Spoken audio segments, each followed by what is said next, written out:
वंदे मातरम। आप सभी का नेटवर्क 10 में स्वागत है। मैं हूं संजय गिरी गोस्वामी। आज हम बात करेंगे 2024 में लोकसभा चुनाव चल रहे हैं। इन चुनावों में कुछ हिस्से ऐसे हैं जिन पर बात होनी चाहिए, और अगर बात करें हम राजस्थान की तो बड़ा खास है। राजस्थान की अपनी बात ही अलग है। राजस्थान में अभी भी 13 सीटों पर मतदान होना है। 12 सीटों पर मतदान वहां हो चुका। राजस्थान की धरा की गर्मी को सभी जानते हैं, लेकिन मौजूदा सियासत का तापमान भी कुछ कम नहीं है। दूसरे चरण में 13 सीटों में कई सीटें ऐसी हैं जो कि बहुत तेज गर्म है। जी हां, वहां होट बनी हुई हैं। इनमें बाड़मेर, जालोर और कोटा सीट पर दिलचस्प मुकाबला देखने को मिलेगा। बाड़मेर सीट से निर्दलीय रविंदर सिंह भाटी ने बीजेपी और कांग्रेस दोनों ही दलों की परेशानियां बढ़ा रखी हैं। तो जालोर सिरोही सीट पर अशोक गहलोत का जो वैभव है, जी हाँ, उनके बेटे हैं, और अशोक गहलोत का वैभव हम इस तरीके से कहेंगे तो वो भी दांव पर है। और कोटा में स्पीकर ओम बिरला फिर से मैदान में है। लेकिन इस बार कांग्रेस ने बीजेपी से कांग्रेस में शामिल हुए प्रहलाद गुंजल को उनके सामने उतारा है। मतलब ऐसी बहुत सारी चीजें हैं जिसे देखकर लगता है कि राजस्थान वैसे भी रोचक है, दिलचस्प है, और चुनाव की दृष्टि से भी राजस्थान बड़ा महत्वपूर्ण है। और गर्मी की बात करें तो राजस्थान की गर्मी हर कोई जानता है, और चुनावी गर्मी वो भी सामने दिख रही है। बाड़मेर जैसलमेर सीट का अगर समीकरण हम देखें तो पिछले 10 साल से यह सीट भाजपा के पास है। यही कारण है कि भाजपा ने मंत्री रहे कैलाश चौधरी पर वापस विश्वास जताया है। अगर हम समीकरणों को देखें तो बाड़मेर जैसलमेर सीट का जो समीकरण है वो पिछले 10 साल से सीट भाजपा के पास है। यही कारण है कि भाजपा ने जो मंत्री थे उनके कैलाश चौधरी, उन्हीं पर विश्वास जताया है। और वहीं गठबंधन के बाद रालोपा से कांग्रेस में आए उमेदाराम बेनीवाल चुनाव लड़ रहे हैं, और उन दोनों को टक्कर दे रहे हैं निर्दलीय प्रत्याशी रविंदर सिंह भाटी पिछले 6 महीने पहले ही शिव विधानसभा से जीतकर विधायक बने हैं।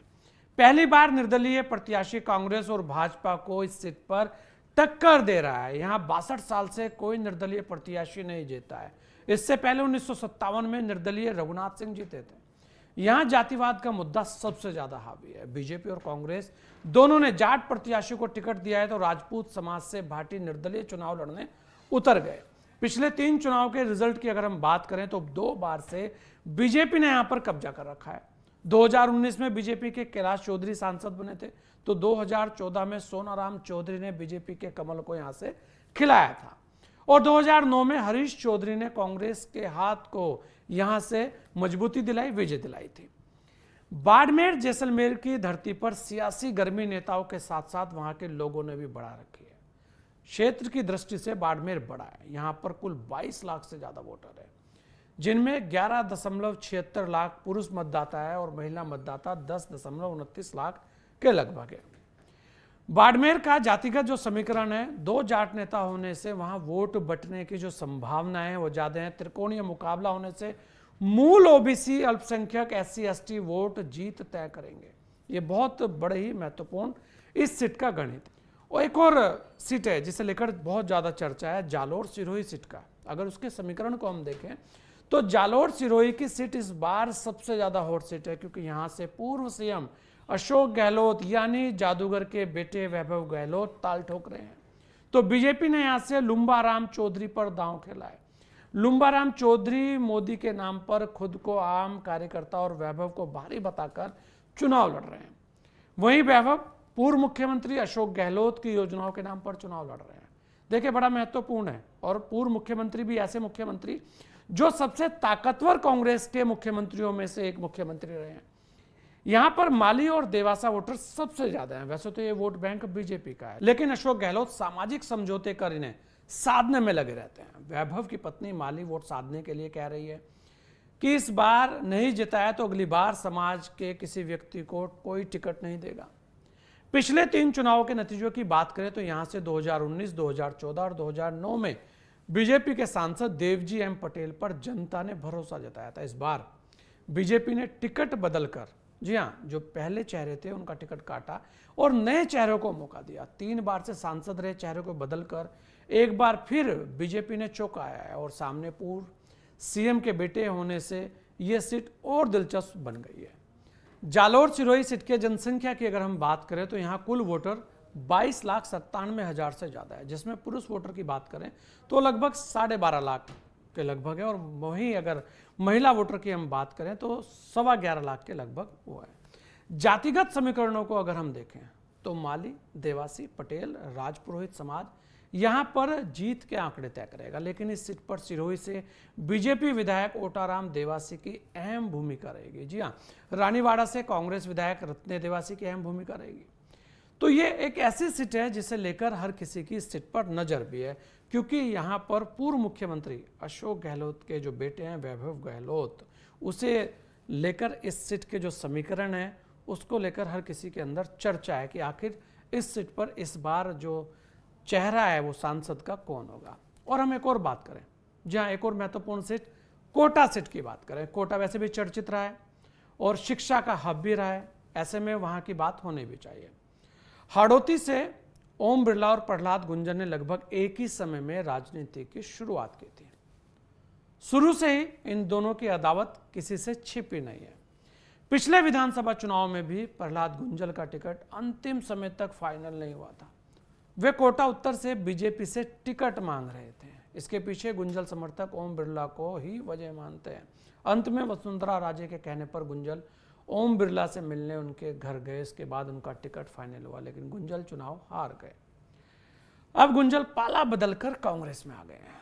कांग्रेस ने उन्हें अपना प्रत्याशी भी बनाया। इस बार बीजेपी ने कोटा सीट से फिर से ओम बिरला को टिकट दिया, तो बीजेपी से कांग्रेस में आए प्रहलाद गुंजल की गूंज भी इस बार सुनाई दे रही है। 2019 और 2014 में यहां से ओम बिरला सांसद थे, तो कांग्रेस के इजराइल सिंह 2009 में सांसद थे। कोटा में कुल वोटर्स 20,88,000 हैं, तो पुरुष वोटर की अगर हम बात करें तो 10,72,000 के लगभग है, और महिला मतदाता 10,15,000 के लगभग है। और इस पूरे क्षेत्र को हम देखें तो क्योंकि कोटा इसलिए भी महत्वपूर्ण है, वर्तमान में ओम बिरला जी लोकसभा के अध्यक्ष भी हैं, तो ऐसे में भी वो सीट जो है महत्वपूर्ण हो जाती है। और वर्तमान की स्थितियों को देखा जाए तो एक तरीके से देखें तो दोनों ही लगभग वो लोग लड़ रहे हैं जो बीजेपी ही मूल के लोग हैं। भले ही कांग्रेस ने जिनको टिकट दिया है वो आए बीजेपी से ही है। तो ऐसे में कोटा लोकसभा में 8 विधानसभा भी आती है, लेकिन अभी मौजूदा यहाँ देखें तो दोनों के पास बराबर सीट है। बीजेपी विधानसभा की 4 सीटों पर कब्जा करके रखे हुए हैं, वहीं कांग्रेस के पास भी 4 विधानसभा की सीट है।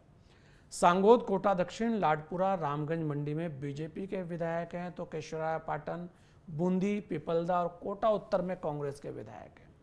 तो यहाँ पर और गणित थोड़ा पेचीदा हो जाता है। कोटा सीट का समीकरण बड़ा ही महत्वपूर्ण है। यहाँ बीजेपी और कांग्रेस में सीधा मुकाबला है।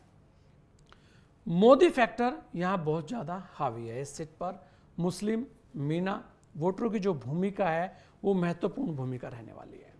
अब बात करते हैं एक और सीट की। जी हाँ, जोधपुर सीट के समीकरण को लेकर। जोधपुर लोकसभा सीट पर इस बार भाजपा से जल शक्ति मंत्री गजेंद्र सिंह शेखावत और कांग्रेस के करण सिंह उचियारडा में सीधी टक्कर है। जी हाँ, जोधपुर शहर की विधानसभा में गजेंद्र सिंह शेखावत का मजबूत आधार है, वहीं करण सिंह उचियारडा ग्रामीण क्षेत्र की विधानसभाओं में मजबूत है। बात इस सीट की इसलिए भी महत्वपूर्ण है क्योंकि गजेंद्र सिंह शेखावत बड़े ही महत्वपूर्ण विभाग में भारत सरकार में मंत्री रहे हैं और ताकतवर मंत्रियों में इनकी गिनती भी होती है। 2019 और 2014 में यहां से गजेंद्र सिंह सांसद रहे, तो 2009 में कांग्रेस की चंद्रेश कुमारी कट्टोच यहां से सांसद रही थी, लेकिन इसके बाद कांग्रेस का खाता यहां से नहीं खुला। जोधपुर में वोटर्स की बात करें तो यहां कुल मतदाता 21,32,000 से ज्यादा है, जो यहाँ के नेताओं को विधानसभा और लोकसभा में भेजने का काम करते हैं, जिनमें पुरुष मतदाता 11,15,000 और महिला मतदाता 10,16,000 के लगभग है। और इस सीट को लेकर हर किसी की निगाहें इसलिए भी है क्योंकि जोधपुर को लेकर ऐसा कहा जाता रहा है कि जोधपुर की सीट बहुत कुछ कहती है। जोधपुर के अंदर जो गजेंद्र सिंह शेखावत है उन्हें लेकर बहुत सारे कयास पहले भी लगते रहे हैं, यहाँ तक कि मुख्यमंत्री पद की दावेदारी के लिए भी उनका नाम बार बार उछलता रहा है। तो ऐसे में भी ये सीट बड़ी हॉट हो जाती है। अब हम बात करते हैं एक और महत्वपूर्ण सीट की। जी हाँ, टोंक सीट की। टोंक सवाई माधोपुर लोकसभा सीट पर कांग्रेस बीजेपी में कांटे की टक्कर चल रही है। इस सीट पर बीजेपी ने लगातार तीसरी बार सांसद सुखबीर सिंह जौनपुरिया को टिकट दिया है, वहीं कांग्रेस ने देवली उनियारा विधायक हरीश मीणा को मैदान में उतारा है। इस सीट से जोनाप्रिया लगातार 10 सालों से सांसद हैं, ऐसे में उनके खिलाफ स्वाभाविक रूप से एंटी इनकम्बेंसी की बात हो रही है, सत्ता विरोधी लहर की बात हो रही है। लेकिन इसके बावजूद भी मोदी फैक्टर उन्हें चुनाव में मजबूती दे रहा है। जी हाँ, ये एक ऐसा फैक्टर है जो लगातार हर सीट पर अपना काम कर रहा है। दूसरी तरफ हरीश मीणा को स्थानीय फैक्टर के साथ साथ सचिन पायलट का भी महत्वपूर्ण जो है वो एक सपोर्ट मिल रहा है। टोंक सवाई माधोपुर सीट में आने वाली 8 विधानसभा सीटों में 4 बीजेपी और 4 कांग्रेस ने जीती है। जी हाँ, चारों पर बराबर, जिसमें से टोंक से कन्हैयालाल चौधरी और सवाई माधोपुर से किरोड़ी लाल मीणा। भजनलाल सरकार में कैबिनेट मंत्री भी है, इन दोनों की साख भी इस सीट से जुड़ी हुई है। वहीं टोंक विधानसभा सीट से सचिन पायलट दूसरी बार जीते हैं। हरीश मीणा उनके गुट के सबसे नजदीकी माने जाते हैं, ऐसे में पायलट की साख भी इस सीट से जुड़ जाती है। इन समीकरणों की वजह से इस सीट पर मुकाबला कांटे का बना हुआ है। इस सीट पर गुर्जर और मीणा समुदाय के वोट निर्णायक साबित हो सकते हैं। अगर पिछले 3 चुनाव के नतीजों की बात करें तो 2019 और 2014 में बीजेपी के सुखबीर सिंह ने यहां से जीत हासिल की और 2009 में कांग्रेस के नमो नारायण मीणा यहां से सांसद रहे। यहां पर कुल वोटर्स की बात करें तो 21,48,000 के लगभग यहां मतदाता हैं और पुरुष मतदाता की बात करें तो 11,21,000 के लगभग हैं। महिला मतदाता 10,26,000 के लगभग हैं। टोंक सीट का जातिगत समीकरण बीजेपी और कांग्रेस में जो दिख रहा है वो ऐसा लगता है कि यहां पर सीधा मुकाबला होने जा रहा है। सुखबीर सिंह को मोदी की गारंटी का सहारा है, हरीश मीणा को सचिन पायलट का सहारा है। मीणा, गुर्जर और मुस्लिम वोटर्स की यहां पर अहम भूमिका रहने वाली है। अब हम एक और बात करते हैं, एक और हॉट सीट। जी हाँ, अजमेर सीट के समीकरण की बात करते हैं। यहां जाट बनाम जाट का मुकाबला है। भाजपा ने सांसद भगीरथ चौधरी को फिर मौका दिया है। लंबे समय से डेयरी चेयरमैन रहे रामचंद्र चौधरी कांग्रेस से यहां प्रत्याशी हैं। यहां धर्म हर मुद्दे से बड़ा है, ऐसे में कांग्रेस को मुस्लिम क्षेत्रों में अच्छी खासी बढ़त मिलती है। भाजपा राम मंदिर, धारा 370 हटाने, केंद्र सरकार के पाकिस्तान के खिलाफ रवैये जैसे मुद्दे के कारण इस स्टेट को सुरक्षित मानकर चल रही है। जाटों के अलावा रावत, गुर्जर, ब्राह्मण और मुस्लिम वोटर्स का यहां सबसे ज्यादा प्रभाव है। पिछले 3 चुनाव में यह सीट भी बीजेपी के पास 2 बार रही है। 2019 में यहां से भगीरथ चौधरी सांसद थे तो 2014 में बीजेपी से सामरलाल जाट सांसद रहे। दोनों ही प्रत्याशी जाट प्रत्याशी रहे हो। इस बार भी जाट प्रत्याशी को ही मौका बीजेपी ने दिया है। और 2009 में कांग्रेस के दिग्गज नेताओं में शामिल सचिन पायलट यहां से सांसद थे। जी हाँ, ये एक ऐसा समय था जो बड़ा महत्वपूर्ण था और तब यहां से सचिन पायलट सांसद बने थे। यहाँ के वोटर्स की बात करें तो 20 लाख के करीब कुल वोटर्स हैं और पुरुष वोटर्स की बात करें तो 10,14,000 से ज़्यादा यहाँ वोटर्स हैं और महिला वोटर्स की बात करें तो 9,80,000 से ज़्यादा यहाँ पर महिला मतदाता है। अब हम बात करते हैं पाली सीट की। जी हाँ, पाली सीट भी अपने आप में महत्वपूर्ण है। चुनावी हिस्सों में बात करेंगे पाली लोकसभा सीट को। यह सीट बीजेपी का गढ़ बनी हुई है। यहां विधानसभा चुनाव में 8 में से 6 सीटों पर भारतीय जनता पार्टी का कब्जा और कांग्रेस ने मात्र 2 सीटें जीती हैं। पानी, सड़क, प्रदूषण सबसे अहम यहां के मुद्दे हैं, लेकिन इन पर मोदी की लहर हावी है।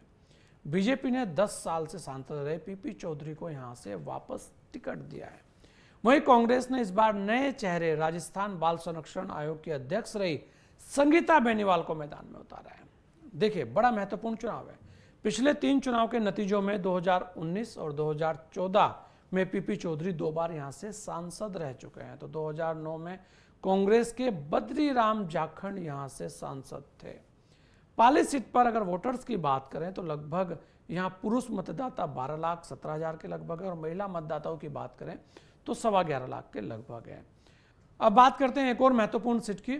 जी हाँ, वो जो सबसे ज्यादा चर्चा में है वो है उदयपुर की सीट। उदयपुर सीट पर 2 ब्यूरोक्रेट्स के बीच मुकाबला है। बीजेपी के प्रत्याशी मन्नालाल रावत उदयपुर में पूर्व परिवहन उपायुक्त रह चुके हैं। वहीं कांग्रेस प्रत्याशी ताराचंद मीणा उदयपुर में कलेक्टर रह चुके हैं और यहीं से रिटायर भी हुए हैं।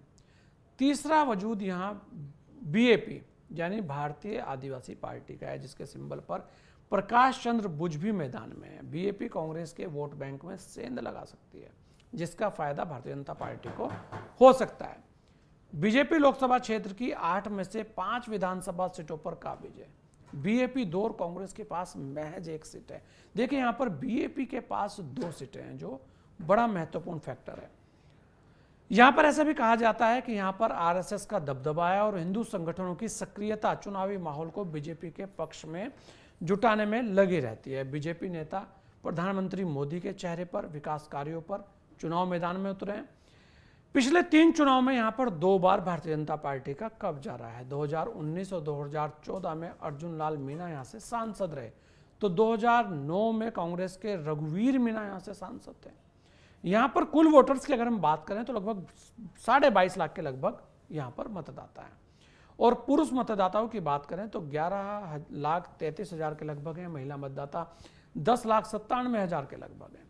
और यह सीट इसलिए भी महत्वपूर्ण है कि दोनों ही अधिकारी यहां पर चुनाव मैदान में। देखने वाली बात यह होगी कि यहां पर किसका इस बार सांसद बनना तय होता है। अब हम बात करते हैं चित्तौड़गढ़ सीट की। जी हां, इस सीट पर भाजपा प्रदेश अध्यक्ष सीपी जोशी के सामने कांग्रेस गहलोत के पूर्व मंत्री उदयलाल आंजना खड़े हुए हैं। यहां विधानसभा चुनाव से ही चंद्रभान सिंह आक्या के साथ उनकी अदावत चल रही है। आक्या का टिकट कटने के बाद उन्हें विधानसभा चुनाव में निर्दलीय के रूप में जीत मिली थी। इस तरह के समीकरणों से जोशी की राह भी आसान नहीं दिख रही। पिछले चुनाव में अगर देखा जाए तो 2 बार के चुनाव में सीपी जोशी यहां से सांसद रहे हैं, और 2009 में कांग्रेस की गिरजा व्यास यहां से सांसद रही थी। यहां पर कुल मतदाता 21,70,000 के लगभग हैं। पुरुष मतदाता 10,92,000, तो महिला मतदाता 10,77,000 के लगभग है। यहां से सीपी जोशी के लिए बात भी की जा रही है कि शायद भीतरघात हो सकता है। वहीं कांग्रेस उम्मीदवार उदयलाल आंजना जो कांग्रेस से उम्मीदवार है, उनकी भी अच्छी पकड़ बताई जाती है, लेकिन वहां भी भीतरघात होने की संभावना है। वो यहां से 6 बार से ज्यादा विधायक भी रह चुके हैं। तो ये था राजस्थान की उन सीटों का गणित जिन सीटों पर आजकल खूब चर्चा हो रही है। और यहां पर एक बार फिर अपील हम सभी से करेंगे कि अपने मत का प्रयोग जरूर करें। आपका मत आपका भविष्य तय करेगा। मतदान करना आवश्यक है। इस विशेष पेशकश में इतना ही। दीजिए मुझे इजाजत। जय हिंद।